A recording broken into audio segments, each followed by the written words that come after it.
శ్రీమాత్రే నమ. జయ గురు దత్తాత్రేయ నమ. ఈ వీడియోలో మనం 2024 సంవత్సరం ఫిబ్రవరి నెలలో తులారాశి వారికి మాస ఫలితాలు ఏ విధంగా ఉంటాయో తెలుసుకునే ప్రయత్నం చేద్దాం.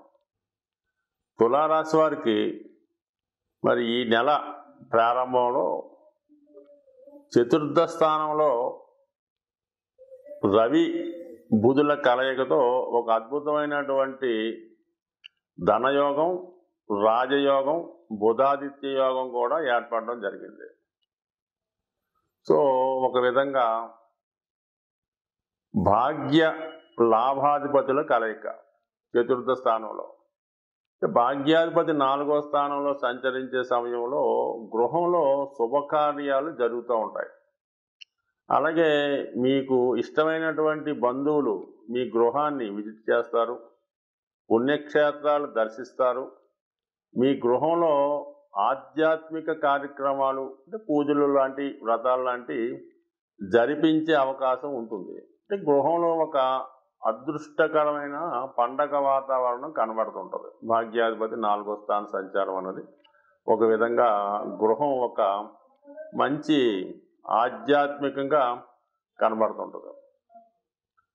రవిగ్రహం లాభాధిపతి 4వ స్థానంలో ఉన్నప్పుడు జాతకుడు వచ్చిన ధనాన్ని భూములు, స్థిరాస్తులు, గృహానికి సంబంధించిన కావలసినటువంటి వస్తువులు సేకరించే ప్రయత్నంలో మొత్తం మీద గృహంలో గృహ అవసరాల కొరకు ఎక్కువ ధనాన్ని కూడా వెచ్చించడం జరుగుతుంది. సో ఇది వ్యక్తిగతంగా ఈ విధంగా ఉంటే 2 గ్రహాలు కలిసి ఉండడం వల్ల మరి విద్యార్థులకి విదేశంలో కానీ దూర ప్రాంతంలో కానీ విద్యా అవకాశాలు రావడం జరుగుతుంది. అలాగే విద్యార్థులు విద్యలో మంచి విద్యా ప్రమాణాలతో ఉత్తీర్ణులు అవడం జరుగుతూ ఉంటుంది. సో ఏదైనా విద్యార్థులకి అనుకూలంగా ఉంది, గృహస్థులకి అనుకూలంగా ఉంది. మరి ఇక ఎక్కువగా ఈ తులారాశిలో సెలబ్రిటీ సంబంధించిన వాళ్ళు ఎక్కువగా ఉంటారు. అంటే ఏదో ఒక వృత్తిలో నైపుణ్యం కలిగి పబ్లిక్లో మంచి పేరు కలిగిన వాళ్ళు ఉంటారు. ఎక్కువగా సినిమా రంగంలో వారు, టీవీ రంగంలో ఉన్న వాళ్ళు ఎక్కువగా ఈ రాశిలో ఉంటారు. ఇంకా ఉద్యోగపరంగా సాఫ్ట్వేర్ రంగంలోను, బ్యాంకింగ్, ఆటోమొబైల్ రంగంలో కూడా ఉండడం జరుగుతుంటుంది. అటువంటి రాశి వారికి ఈ రాష్ట్రాధిపతి శుక్రుడు మరి సప్తమాధిపతితో కలిసి 3వ స్థానంలో సంచరిస్తున్నాడు. వాళ్ళకి విదేశ అవకాశాలు కానీ దూర ప్రాంతంలో అవకాశాలు కానీ రావడం జరుగుతుంది. మీ ప్రతిభకు తగిన గుర్తింపు రావడం జరుగుతుంది. ఇక ఈ విధంగా భార్యాభర్తలు ఇద్దరూ కలిపి ఒక నిర్ణయానికి రావడం జరుగుతుంది. అంటే ఏ విషయంలోనే సరే, అది వృత్తి విషయమా, లేదంటే ఏదైనా వ్యాపార సంబంధించిందా, లేదంటే వాళ్ళు ఏదైనా ఇల్లు కట్టుకోవడమా, వాహనం కొనుక్కోవడమా, ఏ విషయంలోనే సరే వాళ్ళు ఒక ఏకాభిప్రాయంతో ఉంటారు. ఎందుకు? ఇక్కడ లగ్నాధిపతిగా ఉన్నటువంటి శుక్రుడు, సప్తమాధిపతి కుజుడు కలిసి ఉన్నాడు. ఇంకా ఖర్చు విషయంలో కూడా ఎక్కువగా ఇన్వెస్ట్మెంట్ చేయడం కానీ, ఖర్చు విందుల కొరకు కావచ్చు, విలాసాల కొరకు కావచ్చు, తీర్థయాత్రల కొరకు కావచ్చు, విదేశ ప్రయాణాల కొరకు ఎక్కువ ధనాన్ని ఖర్చు పెడుతూ ఉంటారు.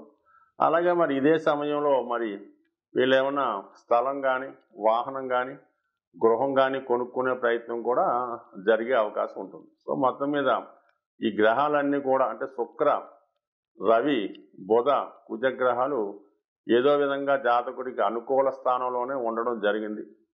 ఇక 12వ స్థానంలో ఉన్నటువంటి కేతువు ఆధ్యాత్మిక కార్యక్రమాల కొరకు, పుణ్య కార్యక్రమాల కొరకు ఎక్కువగా డొనేషన్స్, ఏదైనా పేదవాళ్ళకి, వృద్ధులకి సహాయం చేయడం కొరకు ఎక్కువగా సహజంగా ఈ తులారాశి వారికి మానవతా దృక్పథం ఎక్కువగా ఉంటుంది.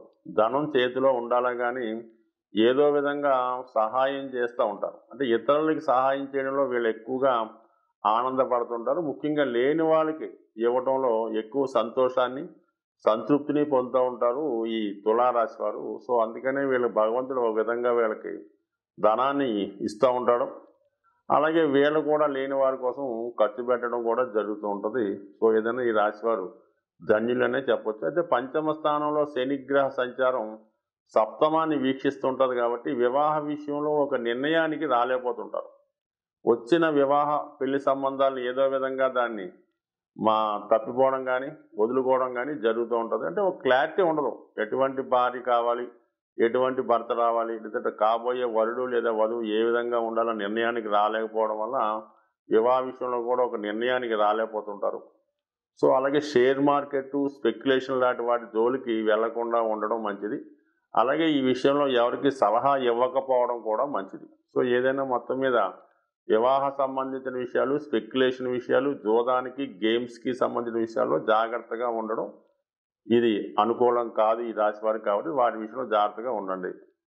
ఇక 6వ స్థానంలో రాహుగ్రహ సంచారం మరి బుధ నక్షత్రంలో ఉండడం వల్ల సాధారణంగా భాగ్యస్థానాధిపతి నక్షత్రంలో ఉంటూ 3వ స్థానంలో మరి 4వ స్థానంలో ఈ బుధగ్రహ సంచారం ఇవన్నీ కూడా జాతకుడు అంటే 6వ స్థానంలో రాహు ఉన్నప్పుడు శత్రువులపై విజయం లభిస్తుంది. ఎంత గొప్పవాడైనా వీళ్ళతో పోటీపడి నెగ్గలేకపోతుంటారు. ఎక్కువగా ఇది సినిమా రంగం, రాజకీయ రంగంలో ఉన్న వాళ్ళకి అనుకూలంగా ఉంటుంది. మరి రాహు 6వ స్థానంలో ఉన్నప్పుడు శత్రు రోగ రుణాల నుంచి విముక్తి కలుగుతూ ఉంటుంది. ఒక బలమైన శత్రువుని ఎదుర్కొని దానిపై మీరు విజయాన్ని పొందడం జరుగుతూ ఉంటుంది. ఏదైనా ఈ రాశి వారికి గ్రహాల యొక్క స్థితి చాలా అనుకూలంగా ఉంది. ముఖ్యంగా మరి ఈ శుక్రగ్రహం మరి కుజగ్రహంతో కలిసి ఉండడం వలన ధన సంబంధించిన విషయాల్లో విపరీతమైనటువంటి ధన వ్యయం అయ్యే అవకాశం ఉంది. కాబట్టి కొంతవరకు ప్లాన్గా ధనాన్ని ఖర్చు పెట్టుకోవడం మంచిది. సో ఏదైనా ఈ రాశి వారు ఈ నెలంతా కూడా హనుమాన్ చాలీసా పారాయణ, హనుమాన్ ఆరాధన, వీలైతే మంగళవారం హనుమాన్ ఆలయ దర్శనం, కంపల్సరిగా ప్రతి రోజు సూర్య నమస్కారం చేసుకోవడం వలన ఈ తులారాశి వారికి ఈ నెలంతా కూడా కొత్త అవకాశాలు, మంచి అవకాశాలు వచ్చి మంచి గుర్తింపు కూడా వచ్చే అవకాశం ఉంటుంది. సాధారణంగా గ్రహాల యొక్క శాంతి కొరకు పంచభూతాలు అంటే మనకి గాలి, నిప్పు, నీరు, వాయువు, ఆకాశం అనే 5 తత్వాలు ఉండడం జరిగింది.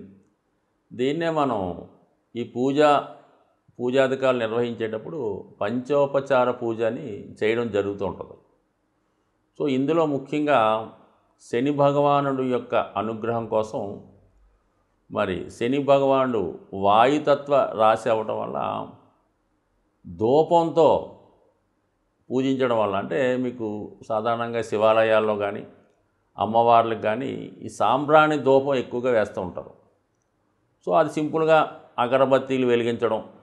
చాలామంది ఏం చేస్తారంటే పూర్తిగా పూజ చేయని వాళ్ళు వారంకోసారి మామూలుగా చేస్తుంటూ ప్రతిరోజు కూడా ఉభయ సంధ్యల్లో ఈ అగరబత్తి వెలిగించి పూజ చేస్తూ ఉంటారు.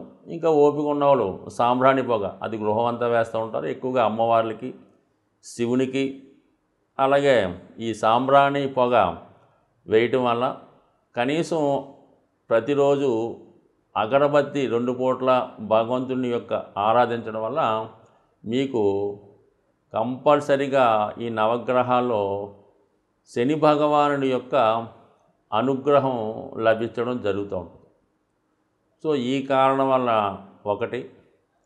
అలాగే ప్రతిరోజు కూడా ఈ గృహంలో నిరంతరం ఏదో భగవంతుని యొక్క నామస్మరణ మోగే విధంగా అంటే గతంలో కొన్ని చిన్న చిన్న బాక్సులాగా ఉంటే ఏదో ఓం నమో నారాయణయో, ఓం శివ ఏదో చదువుతూ ఉంటాయి.